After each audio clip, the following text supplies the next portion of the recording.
Les 7 jours avant le 24 décembre, l'Église entoure chaque soir le Magnificat, le cantique de Marie d'une antienne O.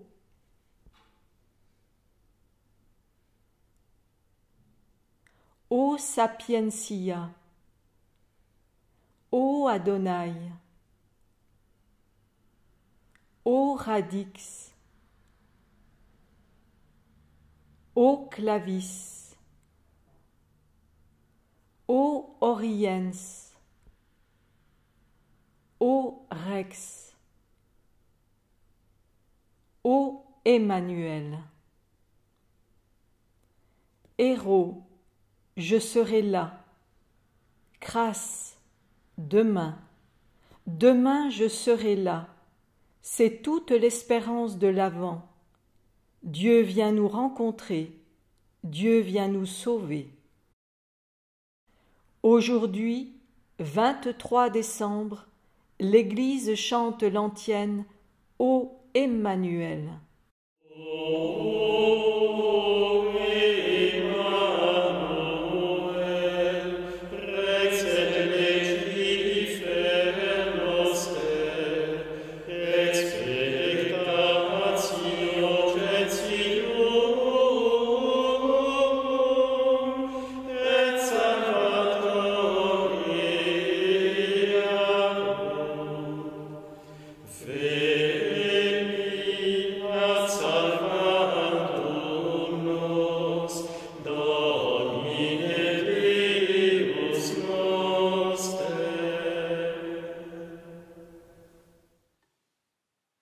Ô Emmanuel, notre roi et notre législateur, espoir des nations et leur salut, viens nous sauver, Seigneur notre Dieu.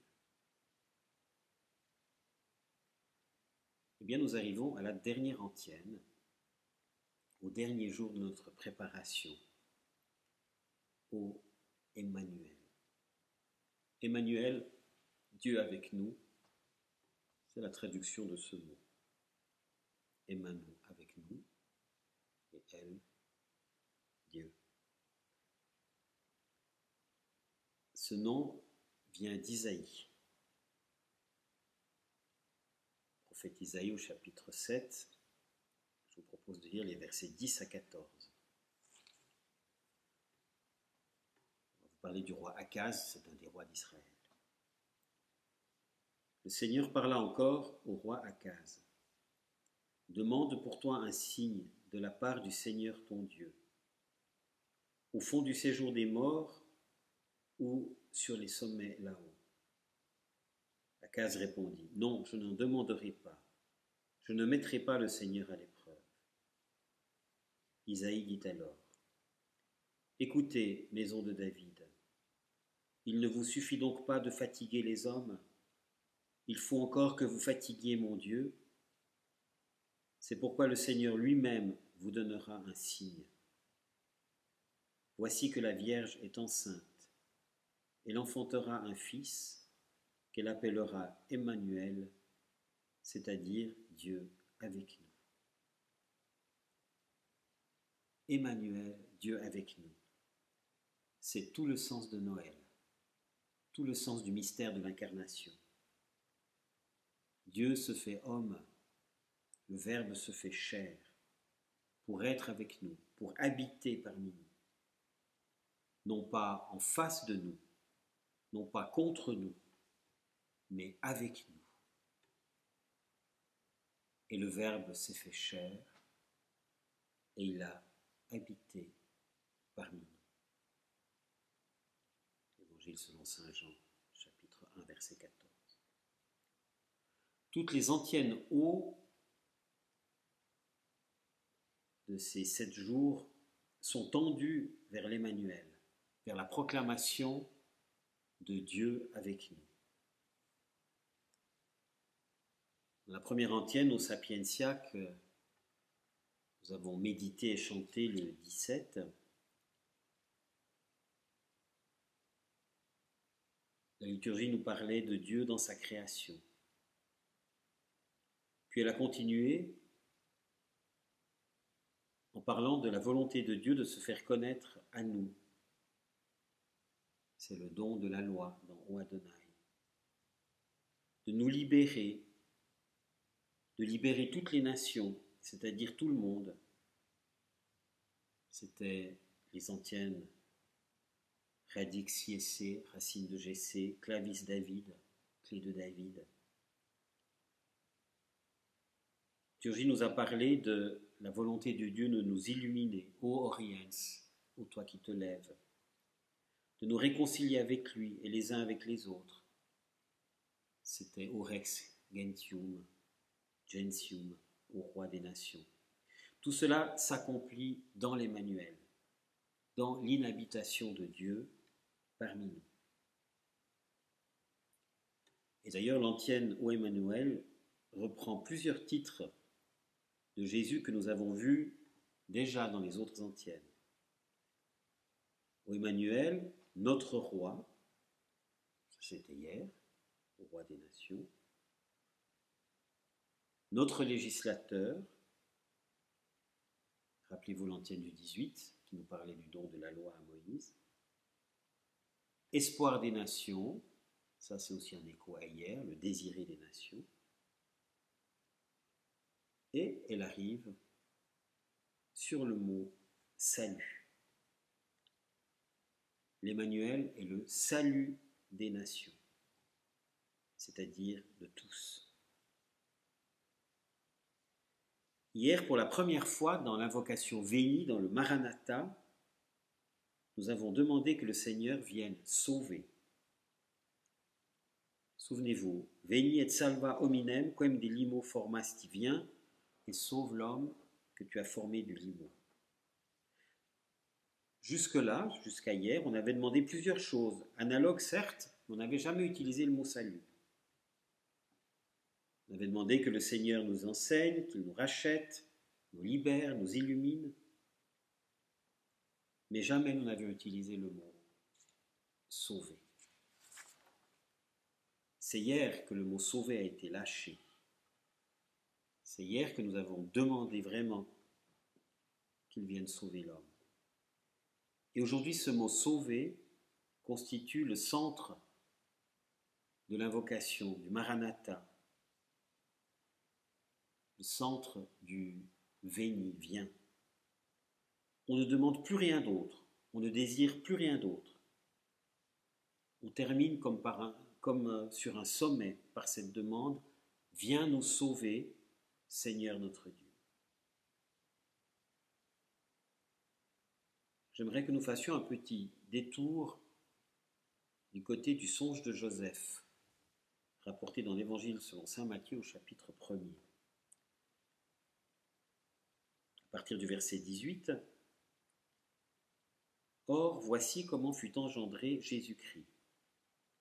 Marie, sa mère, avait été accordée en mariage à Joseph.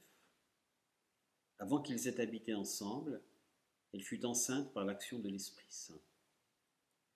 Joseph, son époux, qui était un homme juste et ne voulait pas la dénoncer publiquement, décida de la renvoyer en secret.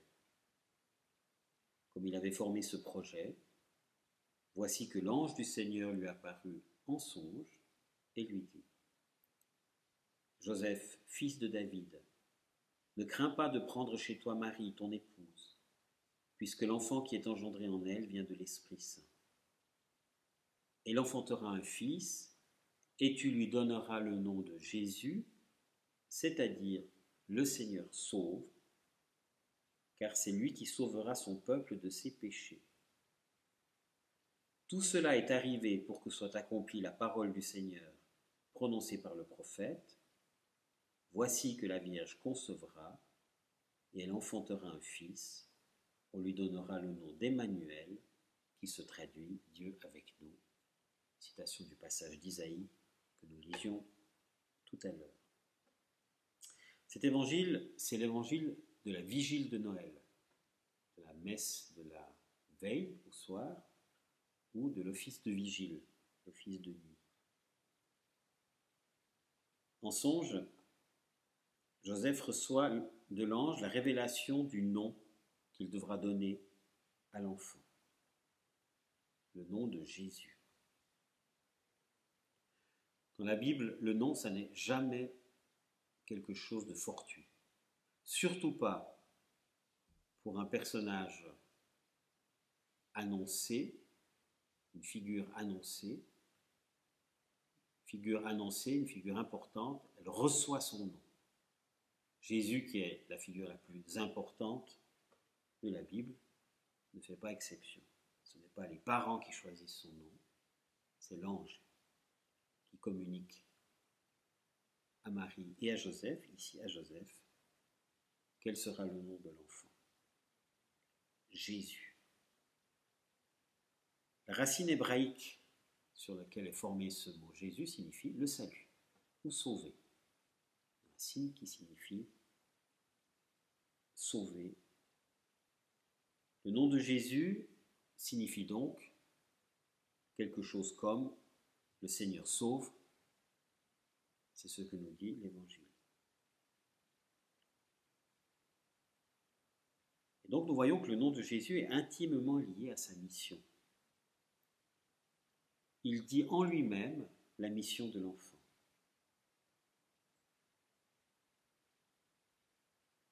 Et d'ailleurs, saint Matthieu continue tout de suite, l'ange chez saint Matthieu continue tout de suite après la révélation du nom de Jésus, car, dit-il, c'est une cause, c'est lui qui sauvera son peuple de ses péchés. Le lien entre Jésus et sauvé est clair. Beaucoup plus tard, après la Pentecôte, au livre des Actes des Apôtres, chapitre 4, verset 12, Pierre affirmera avec force que sous le ciel, aucun autre nom n'est donné aux hommes qui puisse nous sauver. Le nom de Jésus. Or, dans le passage de l'évangile que nous venons de lire, saint Matthieu lit expressément la révélation du nom de Jésus avec, nous l'avons vu, la prophétie d'Isaïe. Tout cela est arrivé pour que soit accomplie la parole du Seigneur prononcée par le prophète. Voici que la Vierge concevra, elle enfantera un fils, on lui donnera le nom d'Emmanuel, qui se traduit Dieu avec nous. Emmanuel et Jésus. L'un des noms issus de l'Ancien Testament, l'autre révélé par l'ange. Et donc, si je comprends bien ce lien très fort entre ces deux noms, le salut est dû au fait que Dieu est avec nous, au milieu de nous, en nous. Dieu n'a pas voulu sauver l'homme de l'extérieur. Il est entré à l'intérieur de l'humanité. On aurait pu imaginer que le salut soit une espèce de coup de baguette magique. Vous avez un Dieu au fin fond de son ciel qui décide l'attaque, je vais sauver l'homme. C'est pas du tout comme ça que ça se passe. Le salut, ce n'est pas simplement une action extérieure de Dieu. Le salut, c'est un engagement total de Dieu avec nous, à nos côtés.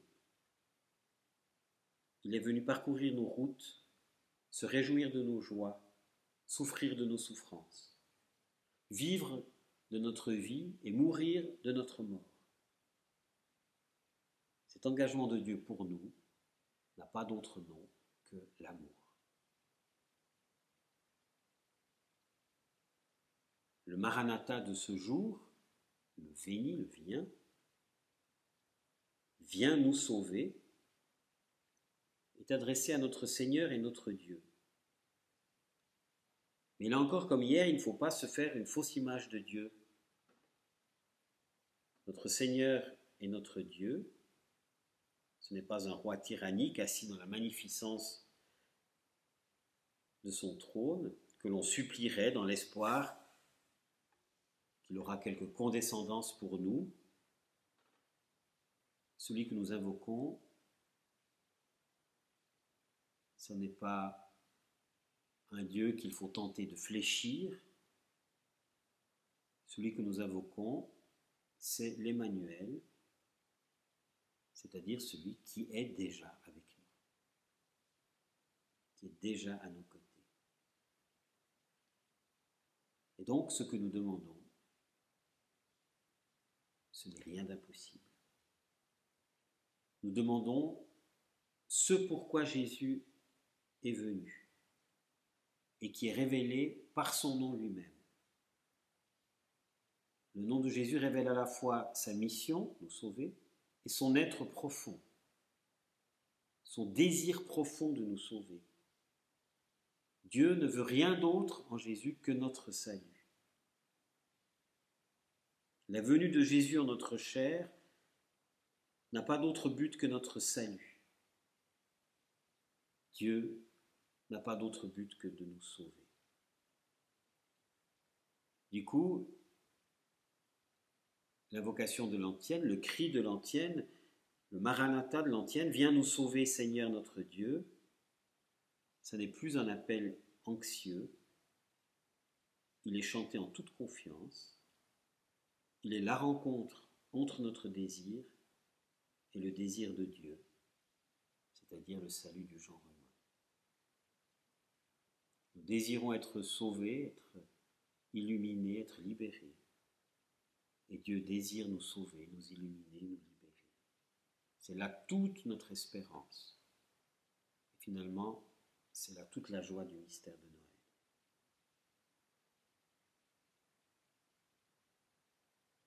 Voilà, avec les antiennes hauts, nous sommes allés de sommet en sommet. Nous avons fini par rencontrer l'Emmanuel. Nous sommes donc prêts pour vivre en profondeur le mystère de Noël.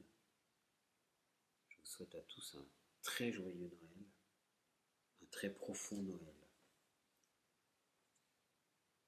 Ô Emmanuel, notre roi et notre législateur, espoir des nations et leur salut, viens nous sauver, Seigneur notre Dieu. Encore une fois, joyeux Noël.